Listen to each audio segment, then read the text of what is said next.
Number 3, renal mechanisms. Renal mechanisms provide permanent solution for acid-base disturbance by either removing the hydrogen ion or adding bicarbonate ion to the body. Renal mechanisms acid base disturbance जॾहिं body में थींदी आहे त उन acid base disturbance खे या pH जेका change थी वेंदी आहे उनखे परमनेंटली हल करण जी कोशिशि कंदो आहे renal mechanisms.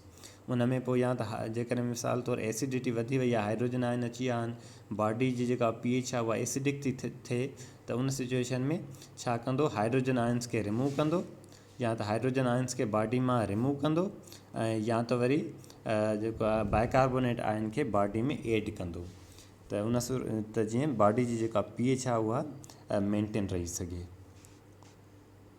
There are 4 different mechanisms by which kidney try to maintain acid-base balance.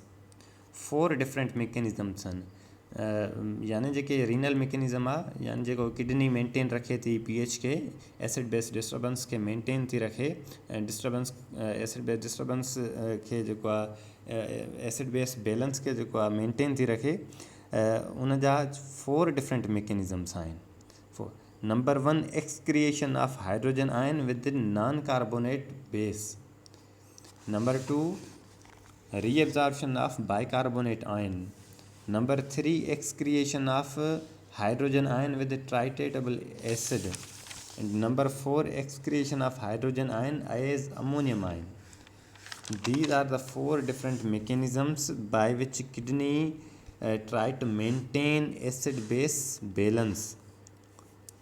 यानी हिन मैकेनिज़म में छा कंदी, हाइड्रोजन आयन खे हाणे ॾिसो मां तव्हांखे छा ॿुधायो त जेकॾहिं बॉडी जी pH एसिडिक थी वई आहे त हाणे बॉडी हाणे रीनल किडनी छा कंदी, उन pH खे एसिडिक pH खे वापसि आणींदी नॉर्मल ते, त पोइ उन सिचुएशन में या त हाइड्रोजन आयन खे बॉडी मां रिमूव कंदी, एक्सक्रिएट कंदी, या त बाइकार्बोनेट आयन एड कंदी।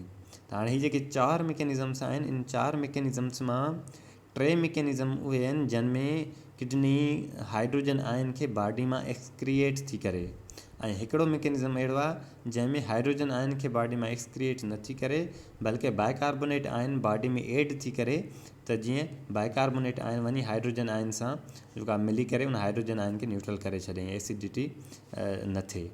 हाणे हीअ जेको आहे एक्सक्रिएशन ऑफ हाइड्रोजन आयन, हिन मैकेनिज़म में बि हाइड्रोजन आयन थो एक्सक्रिएट थिए, ऐं हीअ जेको 3 नंबर आहे हिन में बि हाइड्रोजन आयन थो, ऐं जेको 4 नंबर आहे उन में बि हाइड्रोजन आयन थो एक्सक्रिएट थिए किडनी मां। पर हीअ जेको ॿियो नंबर मैकेनिज़म आहे हिन में हाइड्रोजन आयन किथे बि एक्सक्रिएट नथो थिए, हिन में बाइकार्बोनेट आयन जी रीअब्जॉर्प्शन थी थिए। हाणे हिते बि हाइड्रोजन आयन जी एक्सक्रिएशन थिए थी, पर विद एक्सक्रिएशन हाइड्रोजन आयन विद नॉन कार्बोनेट बेस, ऐं हिते वरी हाइड्रोजन आयन जी जेका एक्सक्रिएशन थिए थी उहा थिए विद ट्राइट्रेटेबल एसिड सां, ऐं हिते वरी जेका हाइड्रोजन आयन जी एक्सक्रिएशन थिए थी उहा एज अमोनियम आयन। यानी हिननि 3 मैकेनिज़म में हाइड्रोजन आयन त एक्सक्रिएट करे थी किडनी, पर but by different mechanism. Now see this is the renal tubular cell, lumen of the renal tubules, in nephron, proximal convoluted tubule, loop of Henle, and distal convoluted tubule.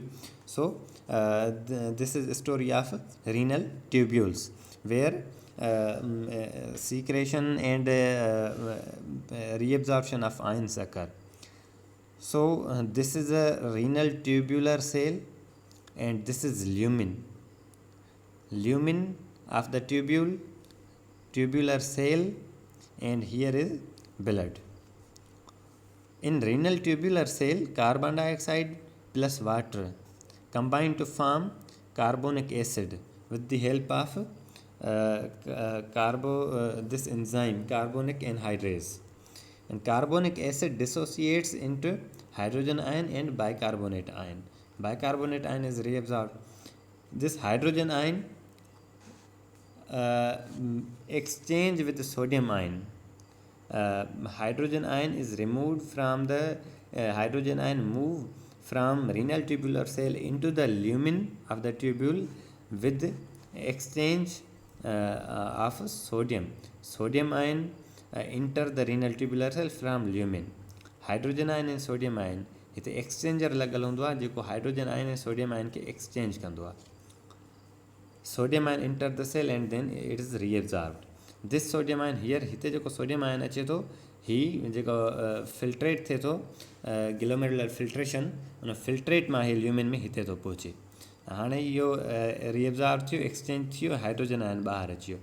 हाणे हीउ जेको hydrogen आयन ॿाहिरि आयो आहे ही non carbonate base आयो इन सां मिली करे नॉन कार्बन बेस सां मिली करे एक्सक्रिएट थो थी वञे यूरिन में. यानी हिन में एक्सक्रिएशन ऑफ हाइड्रोजन आयन थी विद नॉन कार्बोनेट बेस. हाणे ही जेको एक्सेस हाइड्रोजन आयन ठहिया एसिडिटी ठही न उहो हाइड्रोजन आयन रिमूव थियो एक्सक्रीट थियो यूरिन में. Second mechanism reabsorption of bicarbonate ion. ही renal tube similarly renal tubular cell आहे ही ल्यूमिन आहे ट्यूब्यूल जी ऐं ही ब्लड आहे blood compartment. Water and carbon dioxide carbonic anhydrase enzyme आहे. इन जी हेल्प सां कार्बोनिक एसिड ठही वियो. कार्बोनिक एसिड डिसोसिएट थियो हाइड्रोजन आयन बाइकार्बोनेट आयन में. हाणे हिते सिमिलरली हाइड्रोजन आयन जेको आहे इहो हिते एक्सचेंजर लॻल आहे sodium and proton exchanger sodium and hydrogen आयन एक्सचेंजर. हाइड्रोजन आयन ॿाहिरि आयो सोडियम अंदरि आयो. हिते सोडियम इज़ सिमिलरली ही सोडियम जेका ग्लोमेरुलर फिल्ट्रेट आई आहे उन फिल्ट्रेट में मौजूदु हुयो उन मां हिते ल्यूमिन में पहुतो आहे हिते एक्सचेंज थी वियो ऐं हितां वरी इहो रीएब्ज़ॉर्ब थींदो आहे ब्लड में. हाणे ही जेको बाइकार्बोनेट आयन आहे ही बि ग्लोमेरुलर फिल्ट्रेट में फिल्ट्रेट थी आयो आहे. यानी इहो बि हिते ल्यूमिन में फिल्ट्रेट थी पहुतो आहे. हाणे दिस बाइकार्बोनेट आयन एंड हाइड्रोजन आयन ही कार्बोनिक एसिड ठाहियूं. कार्बोनिक एसिड डिसोसिएट थींदो कार्बन डाइऑक्साइड एंड वाटर में कार्बोनिक एनहाइड्रेज एंजाइम जे ज़रिए. कार्बोनिक एनहाइड्रेज एंजाइम कैटालाइज़ कंदी आहे बोथ डायरेक्शन्स में यानी रिएक्शन. कार्बोनिक एसिड मां वाटर ऐं कार्बन डाइऑक्साइड बि ठाराहींदी आहे हेल्प कंदी आहे ऐं कार्बन डाइऑक्साइड ऐं वाटर खे मिलाए कार्बोनिक एसिड ठाहिण में बि कार्बोनिक एनहाइड्रेज एंजाइम हेल्प कंदी आहे. यानी हिते ही वाटर ऐं कार्बन डाइऑक्साइड ठहिया इहे डिफ्यूज़ थींदा सेल ऐं हिते सिमिलरली ठहियो ऐं डिसोसिएट थी वियो. नाओ हीउ जेको कार्बन डाइऑक्साइड ही बाइकार्बोनेट आयन आहे it is reabsorbed. This रीएब्ज़ॉर्ब्ड bicarbonate आयन दिस ही जेको आहे इहो रोल थो प्ले करे pH खे रेगुलेट करण में. जेकी एक्सेस एसिडिटी थी वई आहे हाइड्रोजन आयन ठही आहिनि हाइड्रोजन आयन हिन सां ठही हुनखे जेको आहे न्यूट्रल करे छॾींदो. त here in this mechanism hydrogen ion is not excreted. Here just bicarbonate ion is reabsorbed which maintain the pH or neutralize the pH. In a situation में भी bicarbonate ion reabsorb थे तो but this bicarbonate ion does not play a role in regulating the pH. ही जेको आहे alkali reserve पैदा कंदो आहे यानी this bicarbonate ion produce or play a role in producing alkali reserve in body. Third mechanism excretion of hydrogen ion with titratable acid.